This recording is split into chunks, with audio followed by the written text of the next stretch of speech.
Thanks for tuning in to the Drive On podcast, where we're focused on giving hope and strength to the entire military community.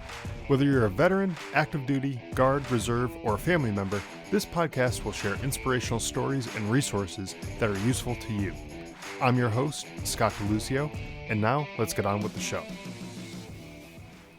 Everybody, welcome back to the Drive On podcast. Today, my guest is Michelle Black.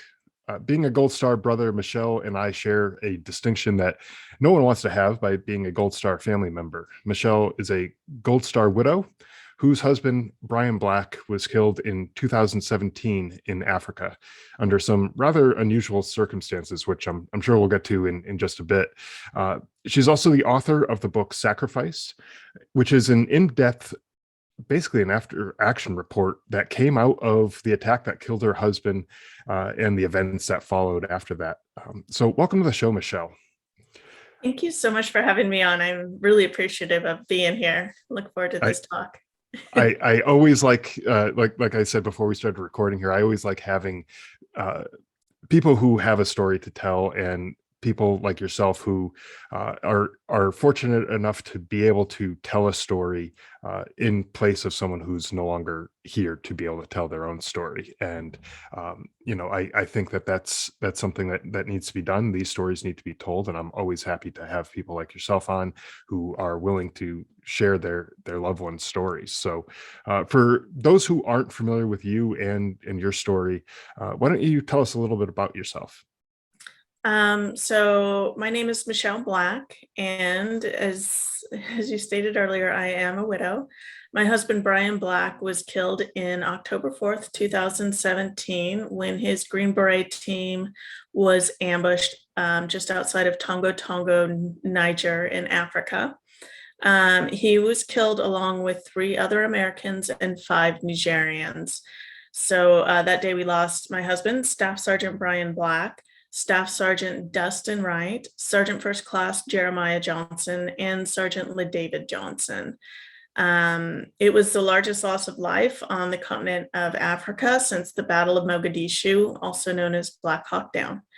And so it instantly became a huge national media story, especially with Trump being president. Everybody was certain, I think they coined the term, this was Trump's Benghazi. And so the media went crazy with it.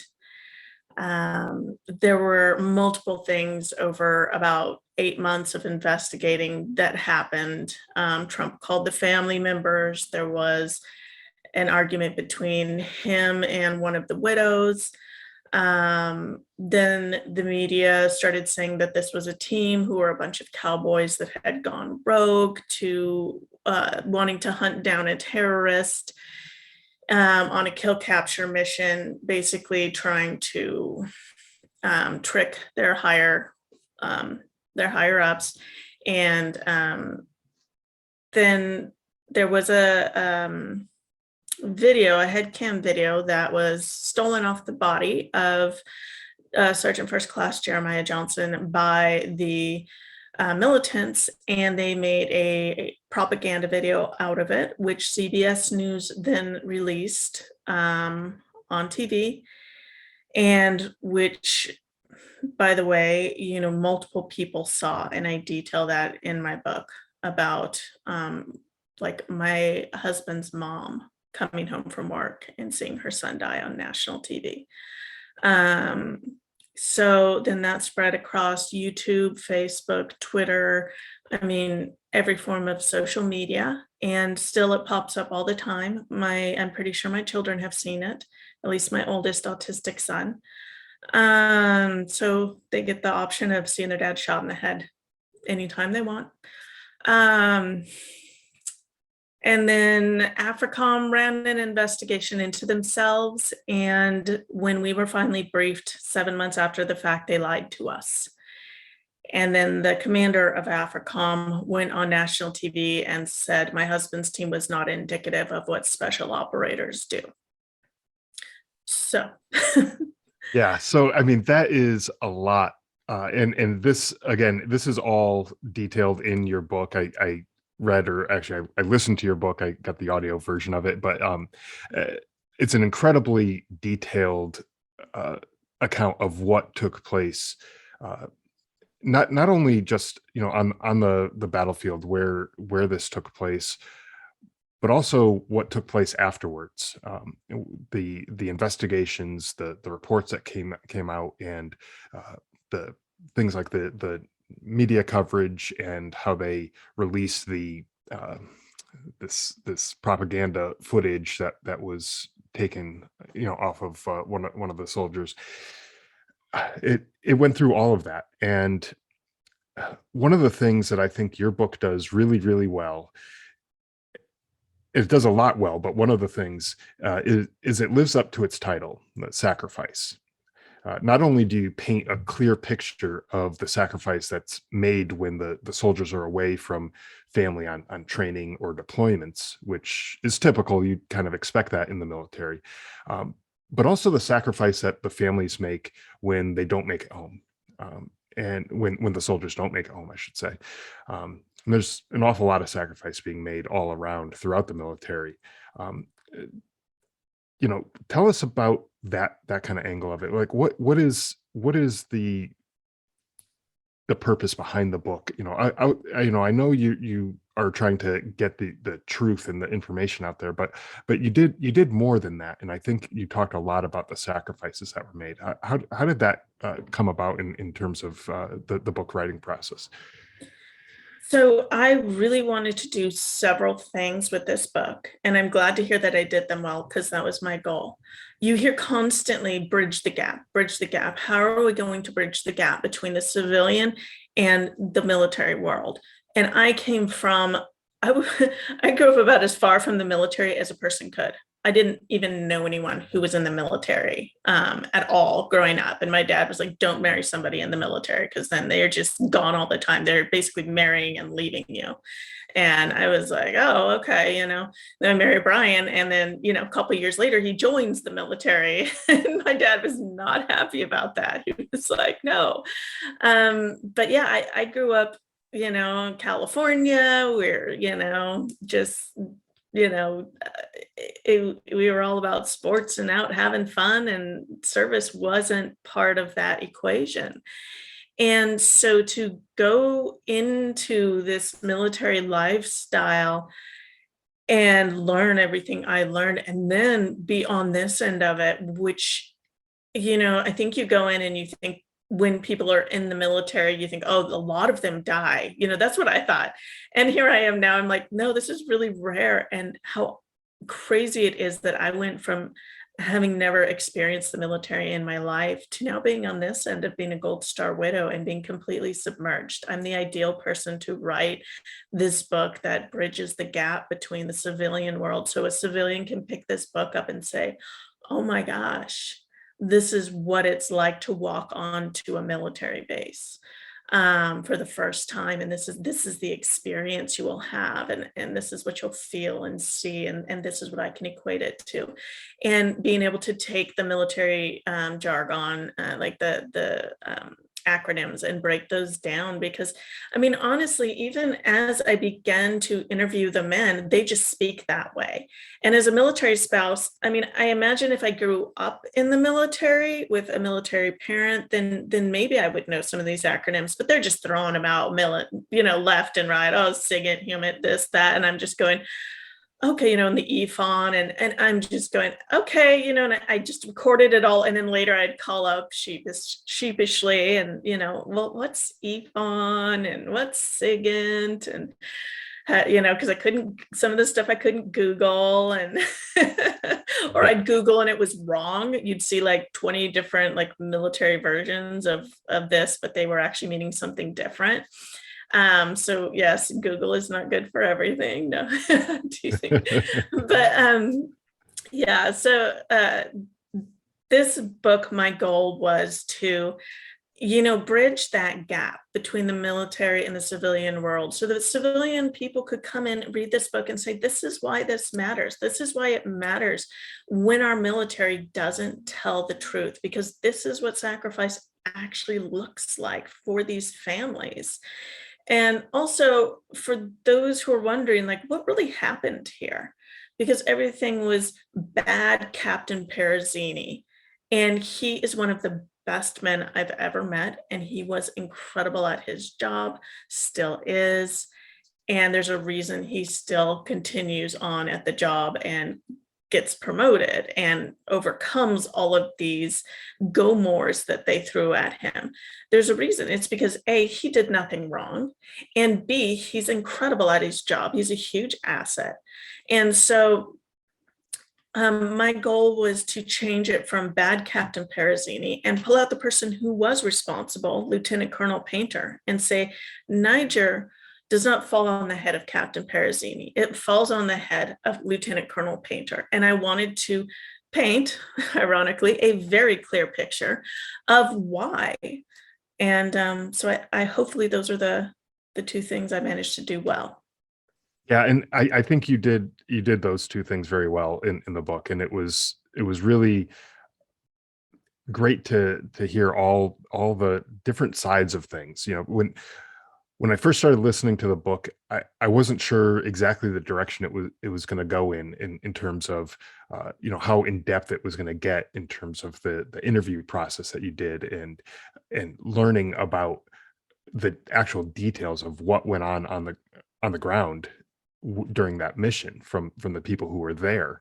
I wasn't sure if it was going to get into that, because you know, I know sometimes with the military, you don't exactly want to share some of that information, you know, especially when it's a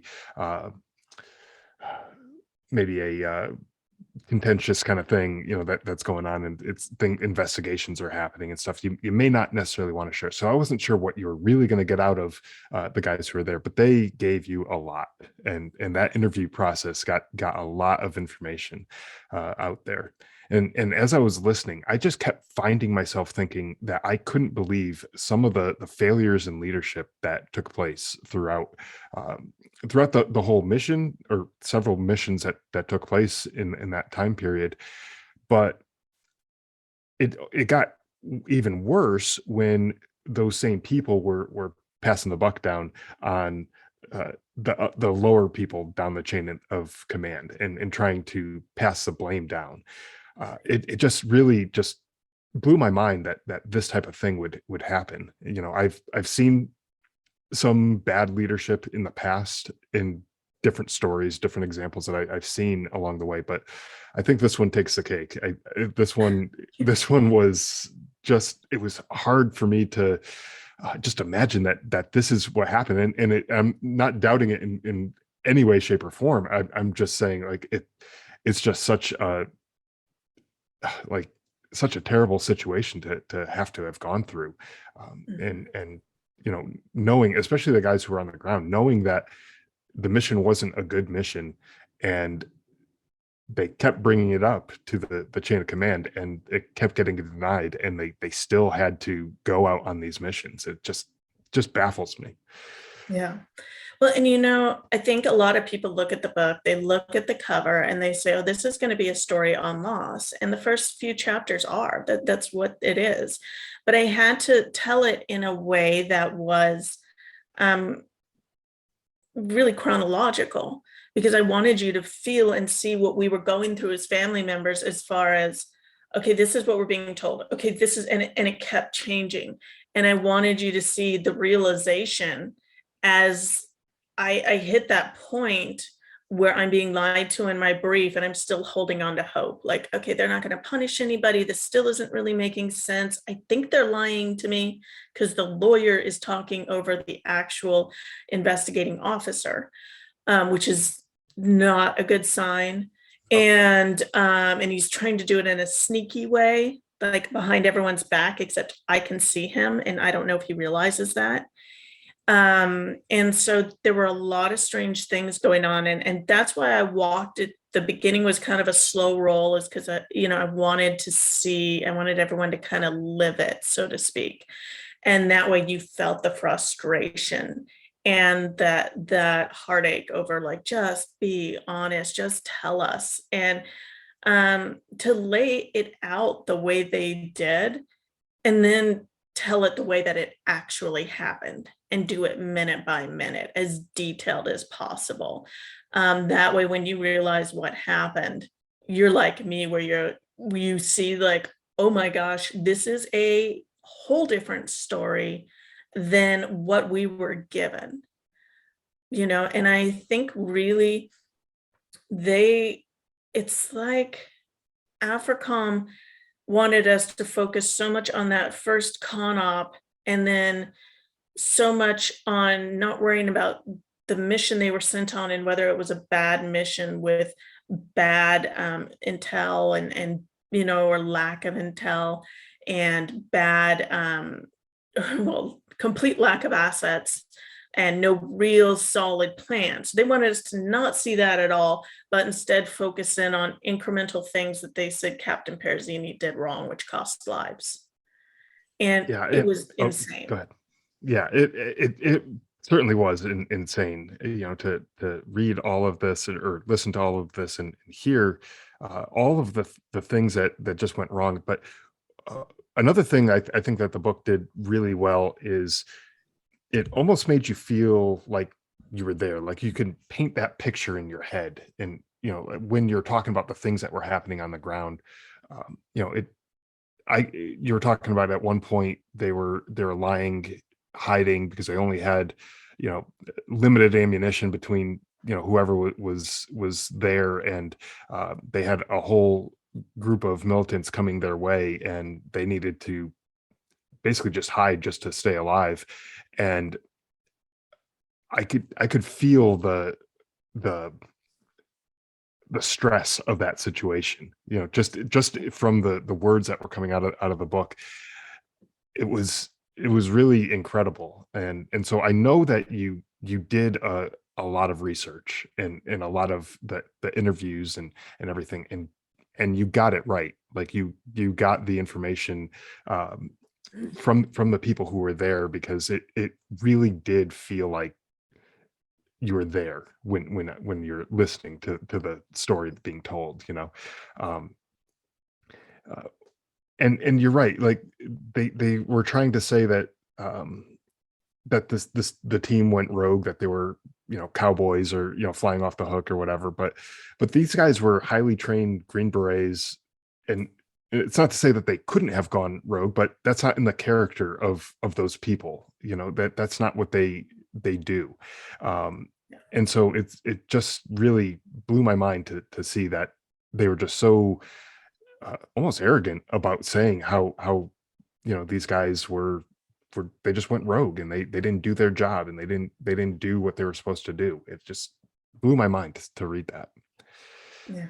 Yeah. And, I think it was crazy because, they knew they could say that to the public, and the general public is going to believe that, Mhm. because they don't really know or understand Green Berets. They don't understand that this isn't they enlisted and did 6 months of training. This is they enlisted, did 6 months of training. Now they've spent 3 years between SFAS, going through, actually, it's a lot more than 3 years, but going through the Q course, getting their Green Beret, and then, all the extra training on top of that. By the time most of those guys are even the ones who are just on their first or second deployment, they are so well trained that it's insane. And you've got a master sergeant, you've got a, you know, team captain, you've got all these guys who obviously have longer careers too, who are sitting there, and they've had 8, 10, 12 deployments under their belt. One of the guys on the team had been a ranger and had multiple deployments with Ranger Regiment under his belt before he came over to the Green Beret side. So it's just, been in multiple combat deployments, been in multiple combat situations, had been shot twice before this trip.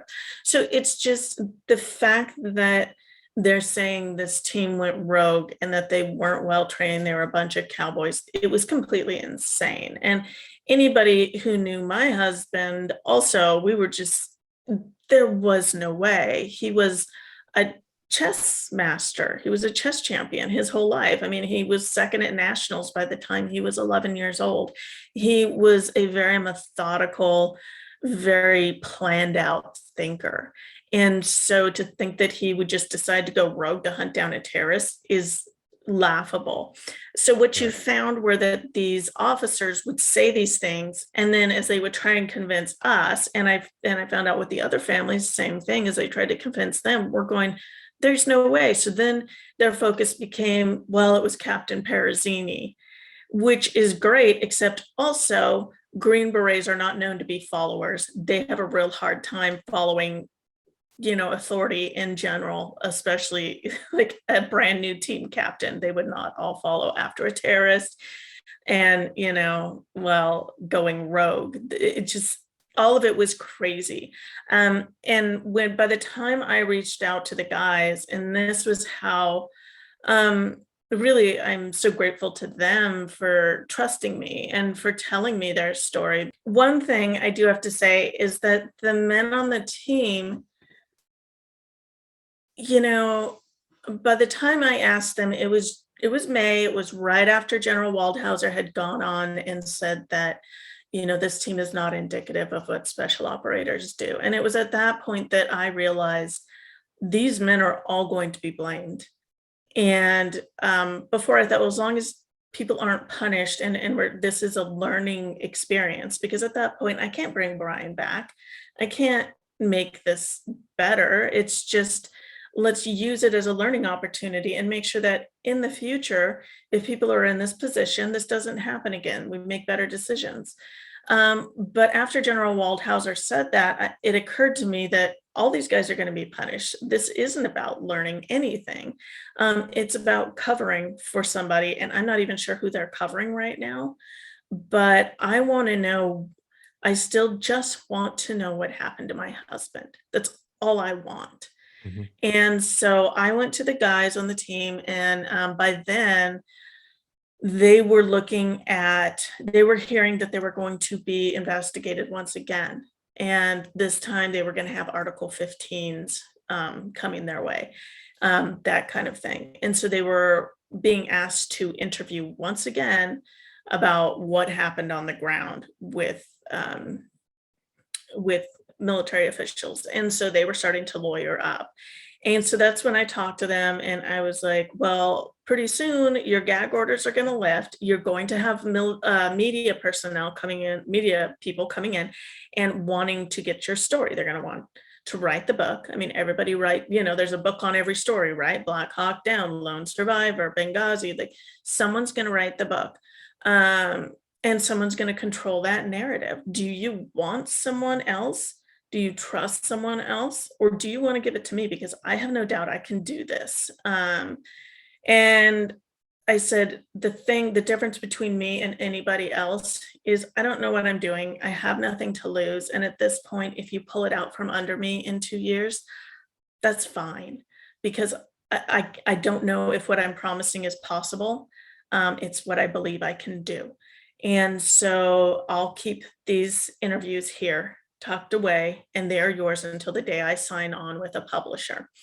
And so that was kind of the agreement. And what the interviews ended up being was me just sitting down with the guys. And it was almost more like we just went through in depth, just discussing Bryan and what they went through. And it was more of just a conversation than an interview. And I think that's why I, ended up getting so much, because it did get really personal.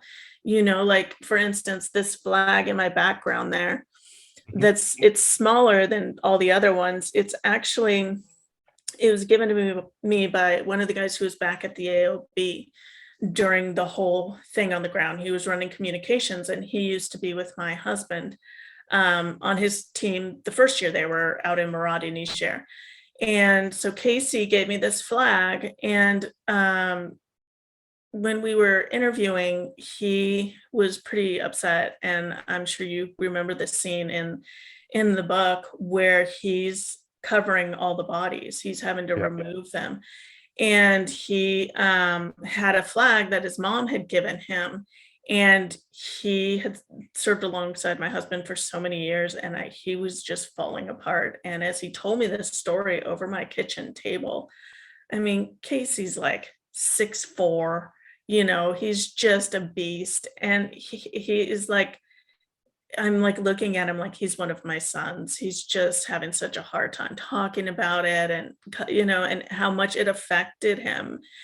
And so he had covered Brian with this flag, and he didn't know what to do with it after that, because they had handed it back to him when the birds came and picked up the bodies and taken them to Germany, or I guess back to the U.S. But they stopped in Landstuhl first to drop off the injured. But Casey ended up bringing me that flag, and that flag still has all the dirt and dried blood, and so those were kind of the level of interviews. It was just different because I was Brian's wife, and in some ways I was doing it for them, but in other ways they were doing it for me, and so that's why that scene on the ground, I mean, I'm asking them things like, well, how many bullets did you have left? And I've got one of the machine gunner, one of the oh gosh, what do you call 'em? Weapons sergeants going, one, two, he's counting on his hands, and then he goes about 100, and then he just loses it.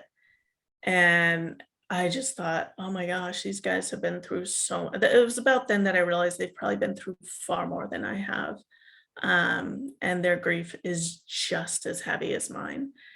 And so writing those scenes, in many ways, I could just feel what they must have been feeling just sitting there. Because watching them that day when I interviewed, whichever guy, it just, every time I'd bring the interviews back up, yeah, you could hear their emotion come across. And in writing that, I just thought, oh my gosh, these are the things that you don't hear about.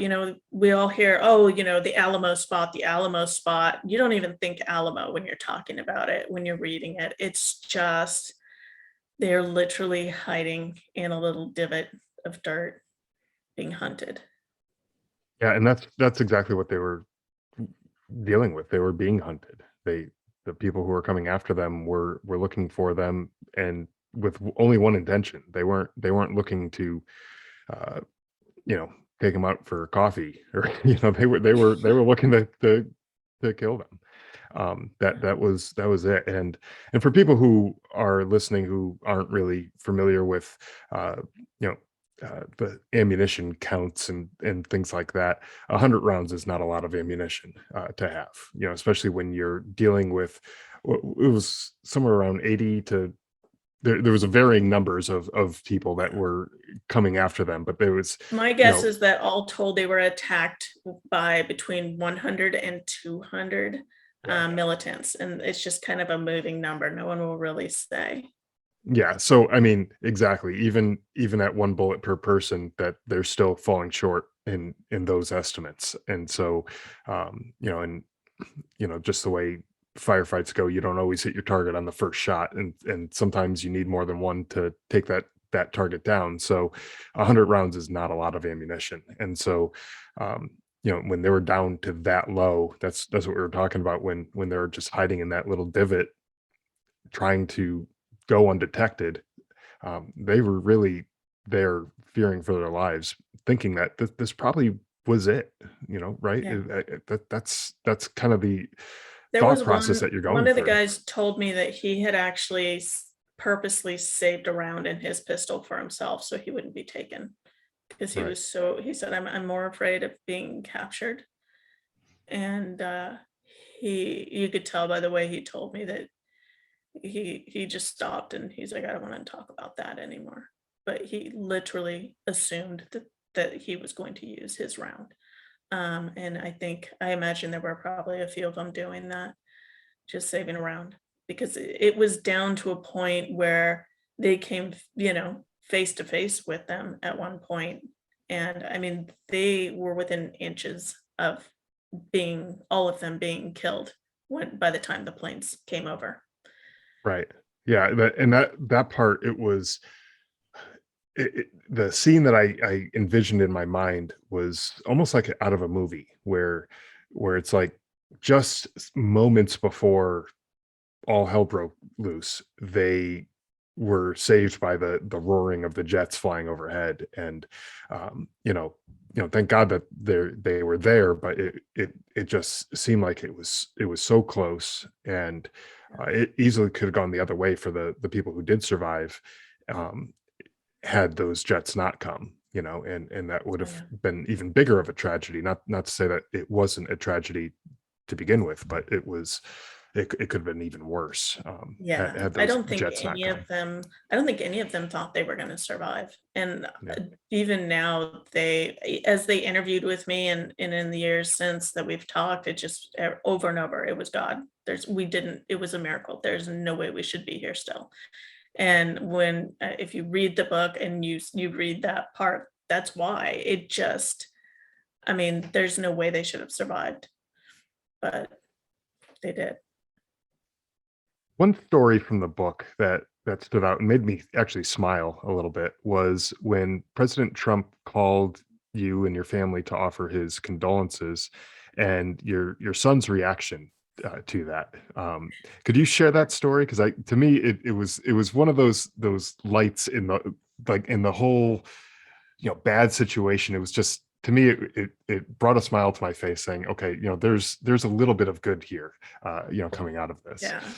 It's funny because, that was the year Trump was elected, and Zeke being autistic and being he went to this, like, artsy school, so everyone was all about Hillary, and I remember him coming home and just, "Mom, like, I don't know what to think," basically, and Brian and I being like, personally, like, we're not big on voting, we hate politicians, but, like, pick who you like and then be totally shameless about it. Just who cares? Like whether it makes you friends or not, just support them, love them, whatever. So he decided the memes were great and all the Trump memes were like hilarious. So I think he must have been 10 when all this started. It was Trump, Trump, Trump, Trump, Trump. And then that summer we went and he was all about Trump.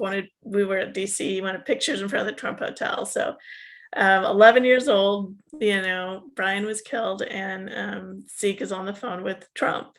And it was just so funny. He was very awkward, but it was, yes, Mr. President, and yes, sir. And it was so cute. And so I told President Trump, I said, we're going to be in Arlington. We're going to be burying Brian there. And Ezekiel would give anything to stay at your hotel. We can't afford it, but we would love that. So he gave us a couple nights at his hotel, which was just amazing. I think it was the one, bright spot in everything. And we also were given a um, like private tour of the White House where we were able to go anywhere we wanted. We could lift any of those red or what are they? The little things that The rope block that section. block Yeah, off the the ropes. section. Yeah. So we were moving the ropes and moving all this stuff, and we had our own, we had the president's football, the military aid to the president. So he was with us, showing us around and giving us like the military history. And then we had an actual White House historian with us who was Wow. amazing, and he was showing us everything. And so yeah, we just saw amazing stuff. We didn't see Trump, but we did see Pence, and we talked to him for a minute and got to go into, the West Wing and the Eisenhower building and all the offices. And it was just I mean, I wouldn't say it made it better, but it made it less bleak, you know. Yeah. Yeah, I mean, nothing can make it better. I mean, it's a bad situation and it's a tragedy for you and your family. But the thing that made me smile was, the whole backstory with how your son, came to uh, support Trump in his own way, which was kind of cute in its own way, because a kid in politics, and most adults don't understand politics, and so just how he decided that was kind of funny. But then I know kids look up to all sorts of people, sports figures, things like that, movie stars, all sorts of things like that. But then to be able to speak to that person who he was looking up to, on the phone, is just something that just brought a smile to my face. Like that's just cool, being able to do that, because not everyone gets that opportunity, and he did, and then you guys got to stay in the hotel in DC and everything as well, and that probably just was the icing on the cake for him as well, It was. so yeah. which Yeah. which that was an eventful experience as well, but I'm not going to get too much into that. I'll let people read the book and find out more about that experience. But um in addition to everything that we've talked about today, I think it's important to be able to give you the opportunity to share a little bit about your husband, about who he was, the type of person he was, not necessarily who he was as a soldier and what happened in his final days, but who he was as a person. Could you tell us a little bit about Bryan? Yeah, Brian, I actually did a post about him this morning because I was like, all you need to do is look at the bookshelf and you'll find That's Brian, right. Yeah. like the big boss, the big book of combat for boss rooting. And I was telling the kids the other day at jujitsu, his favorite thing before open mat was to find some new offensive move from the big book and go try it. Like one day he told me, yeah, I managed to like find this move where I'm choking a guy out and my butt is in his face the whole time. I'm like, great, cool. And you're like 30.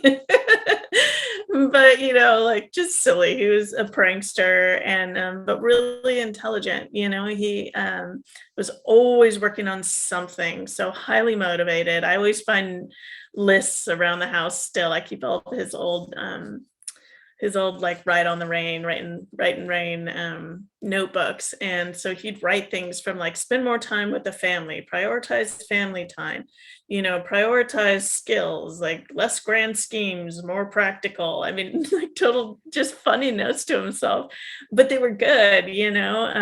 So like the last year of his life, he created a stock trading algorithm, and I still have that. With stocks being crazy right now, it's not very usable, but back when they were more consistent, it was amazing. So hopefully when things even out, I'll be able to use it. But he, you know, taught himself Hausa, taught himself, which is the local dialect in Niger, taught himself French. And then anything I wanted or whatever, like I wanted this walk-in closet in Fayetteville. So he went through and bought himself, I have tons of books on, building custom cabinetry, and he bought himself all the tools. And the next thing you know, he's building custom cabinets for me. So that was him. Hours spent out sharpening tools while drinking beer out in his shed. And he's made like all these schematics for how he's gonna, make the shed bigger and make it into a perfect shed with all these perfect tables. And but that's what I remember, is him sharpening things while drinking beer and telling him that it wasn't safe, and him thinking I was being like ridiculous. So yeah, and then he would constantly be cooking. So he'd smoke all this stuff in the smoker all night and be out roasting his own coffee beans. So yeah, Brian was kind of a jack of all trades. It sounds like it. Yeah. I mean, I don't know when he had time to even go to Africa with all the things that he had been doing. I feel like I never saw him. He was always, but what was funny is anytime the office door was shut or cracked, I'd be like, what are you doing up there? And he'd respond, nothing. And I'm like, you're playing chess again. And that was like our constant issue. It was like, you're playing chess again. Get off the chess games. Funny. Yeah. So, Yeah, and when you guys first met, you know what, I'm not even going to get into that. People, if you want to know more about their story and the background of, how Michelle and Bryan met and everything, read the book. Read the book Sacrifice. I think it's a great read, and I think you do a good job of telling who he was and what he meant to you and your family in the book, and it really makes you feel like you feel the loss as well. Obviously, not the same that you and your family has felt, but you feel sadness when that battle is taking place, and it really does kind of affect you as well. And I think that that's important for the people who might read this book, especially the civilians who maybe don't understand the the impact of people going overseas and serving and being willing to give their lives and sacrifice for other people. It really does drive it home, and I think that like I said, this book did a lot of things well, and that's just another one of them. I think it really does make you feel the emotion of that loss. Yeah, yeah, I'm glad, and just, a sidebar, because as you were starting to say, when we first met, Yeah. I tell all about, how like he was kind of like crazy intense and all this stuff. And I was thinking about it the other day, and one story I didn't tell anybody about, and I didn't write in there, was about how I ended up in that ski town where we met. Okay. I had actually interviewed for a job, and with my degree. So I was going to be working in greenhouses, which were large growing greenhouses in Southern California, for cut flowers. And they said, okay, you need to sign on for 5 years. And I was like, really, 5 years? I don't think I can do that. So I packed my snowboard bag, and my grandparents were going up to that ski area, to Mammoth Lakes, that night. And I caught a ride with them. Or the next morning they were going up. And I just had them drop me off in town. And I walked up with my snowboard bag, got hired at the mountain as an instructor, and then walked back into town. I had an uncle in town, so I went to his apartment, and he wasn't home, so I fell asleep on the washer and dryer.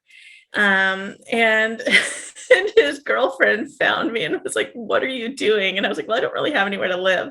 And I figured I could stay with Uncle Steve. And I said, but then I saw he has a huge dog in there, and he's not here, and I don't have keys.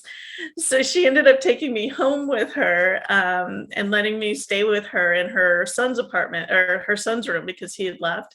And so I got to live with her until I finally met some friends, and yeah, could kind of be a little more stable and eventually bring my car up. But yeah.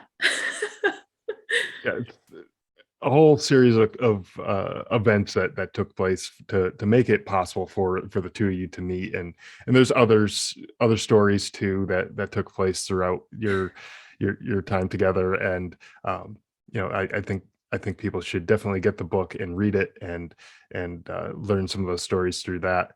But it's been a pleasure speaking with you today. It really has. I'm really grateful for the opportunity to have you on and share your story and your husband's story. I could probably talk to you for a few more hours about your story in the book, but like I said, I don't want to give it all away. I want people to go out and get the book. So, where can people go to get a copy of the book and uh, So uh, let me first, learn more I about would that? pull this down so people can see a picture of it, but Sure. this is, hopefully it's not too bad of a glare. So No, you're good. Sacrifice. Um, and you can find it really anywhere books are sold. On Amazon, there is the Kindle version, there is the Audible version, there is hardback. We'll have paperback out in the spring, with a new cover. And then you can find it, Barnes and Noble usually has them in stock in stores, in, I believe, the biography section. And then you can go to michelleblacksacrifice.com, and I have a whole list. Or you can, and of course, follow me on any social media, Michelle Black 71, or on Facebook, author Michelle Black. So yeah.